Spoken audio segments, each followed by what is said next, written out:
Algum dia, não haverá mais petróleo no planeta. E então, como você vai abastecer seu carro? Acho que não cabe uma família de 4 pessoas aí dentro. Da América Latina à Ásia, hoje em dia os conceitos de tecnologia ambiental e de recursos renováveis são cada vez mais difundidos. Enche o tanque de hidrogênio.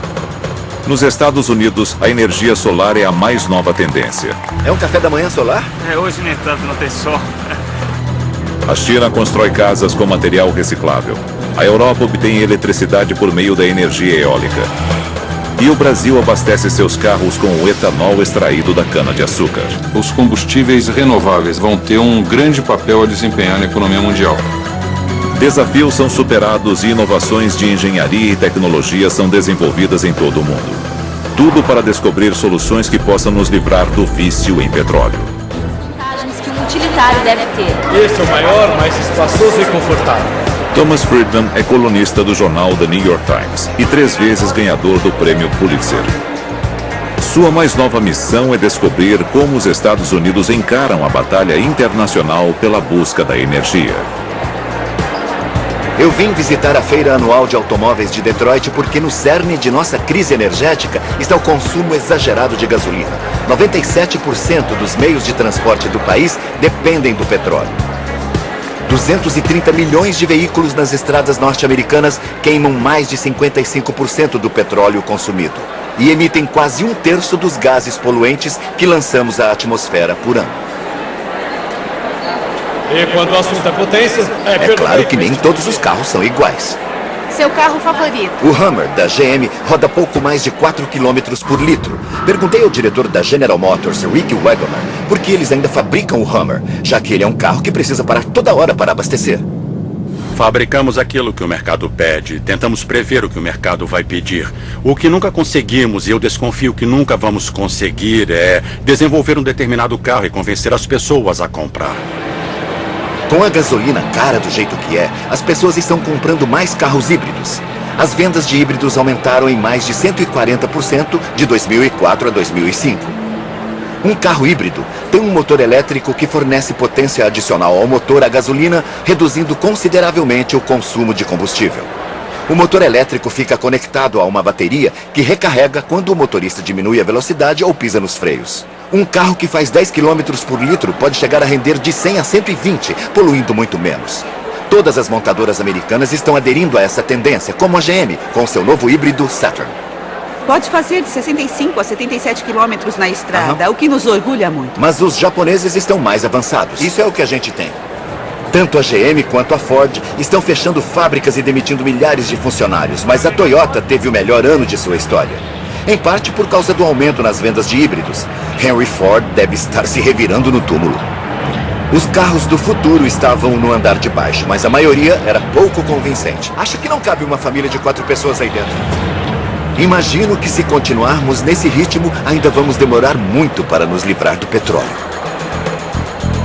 Quem se lembra da crise do petróleo da década de 70 fica com a sensação de que já viu esse filme. Naquela época, o preço da gasolina foi para a estratosfera e motivou uma onda de pesquisas em energia alternativa e consumo eficiente. Aliás, no período de 1977 a 1985, nos Estados Unidos, as importações de petróleo do Golfo Pérsico diminuíram 87% e o consumo caiu em 17%. Foi uma queda tão grande que a oferta de petróleo aumentou e os representantes da OPEP tomaram providências rápidas. Na década de 70, o Sheikh Yamani declarou em nome da OPEP de Londres que derrubaria o preço do petróleo para destruir os investimentos em Wall Street e depois voltaria ao preço antigo. Exatamente a mesma estratégia que se repetiu nas décadas seguintes. O que mudou desta vez? Muitas coisas. O terrorismo islâmico transformou a equação geopolítica e os petrodólares estão financiando milícias de fundamentalistas islâmicos. Várias pessoas com ideologias políticas diferentes começam a admitir que essa dependência de petróleo é nociva para a política externa norte-americana e que resulta em novas alianças com gente muito estranha. Eu queria ter um adesivo assim. Osama Bin Laden odeia este carro. A coalizão Set America Free dedica-se a tornar os Estados Unidos autossuficientes em petróleo. O grupo abrange desde ambientalistas ortodoxos até um ex-presidente da CIA. Engloba desde parlamentares republicanos e democratas até líderes do movimento evangélico. Andar descalços uma distância enorme. Sabia que os líderes evangélicos estão defendendo o combate ao aquecimento global? É verdade. Os cristãos evangélicos estão se unindo aos seus tradicionais adversários, os liberais e os democratas, nessa discussão. Com a ajuda de Deus, acabaremos com o aquecimento global. Agora me digam, como foi que vocês acabaram se unindo? Todos sabemos que existem pessoas más se dedicando a encontrar formas de acabar conosco. Somos dependentes em relação à geração de energia de pessoas que idolatram a morte e que planejam nos destruir pelas costas. Os principais problemas de segurança nacional têm raízes no petróleo. Por Como isso... pense bem, olha, de onde vem o dinheiro que o Irã usa para desenvolver armas de destruição em massa? Não é da informática. Onde os paquistaneses conseguiram dinheiro para importar tecnologia de armas nucleares da China? Estamos numa guerra ideológica e essa ideologia é o fundamentalismo islâmico. E não vamos conseguir vencer a guerra contra o fundamentalismo enquanto estivermos financiando o outro lado da batalha. Na Segunda Guerra Mundial, nós minamos as cadeias de fornecedores e nesta guerra não estamos fazendo isso. Aliás, muito pelo contrário, além de não quebrar a rede de fornecedores, enviamos dinheiro para o lado deles. É mais idiota do que o Lenin descreveu quando disse: os capitalistas vão nos vender a corda com a qual vamos enforcá-los. Estamos fazendo uma coisa pior ainda. Estamos financiando a corda que vai ser usada para nos enforcar. E, na minha opinião, isso é uma loucura. Às vezes eu penso, será que o presidente do Irã, Mahmoud Ahmadinejad, estaria ameaçando varrer Israel do mapa ou desafiando o mundo com um projeto de armamento nuclear se o barril de petróleo custasse $20 em vez de 70? Eu duvido muito. No final da década de 90, quando o preço do barril era inferior a $20, um presidente reformista foi eleito no Irã. Políticos e jornais reformistas prosperaram. Um movimento juvenil trouxe esperanças. Hoje, no entanto, com o barril de petróleo custando $70, os reformistas foram reprimidos ou subornados. Na Rússia, quando o barril custava $20, o presidente Putin parecia ser o homem que finalmente cumpriria a promessa de uma Rússia livre e democrática. Com o barril a $70, ele se parece com os antigos ditadores soviéticos, liquidando grandes empresas russas e intimidando seus adversários. Outros fatores além do petróleo também contam.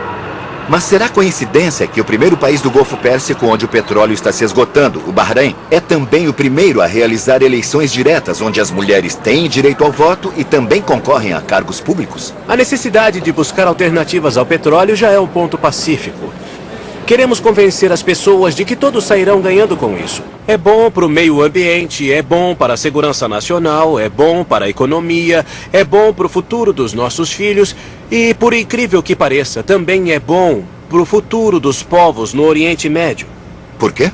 Porque qualquer governo que consegue gerar tantas divisas simplesmente porque perfura o solo não tem nenhum tipo de incentivo para educar as crianças, não tem motivo para dar estudo às mulheres, não tem motivo para envolver o povo no processo político, não tem motivo para fazer nada além de perfurar o solo, extrair o óleo negro e vender no mercado global por $60 o barril.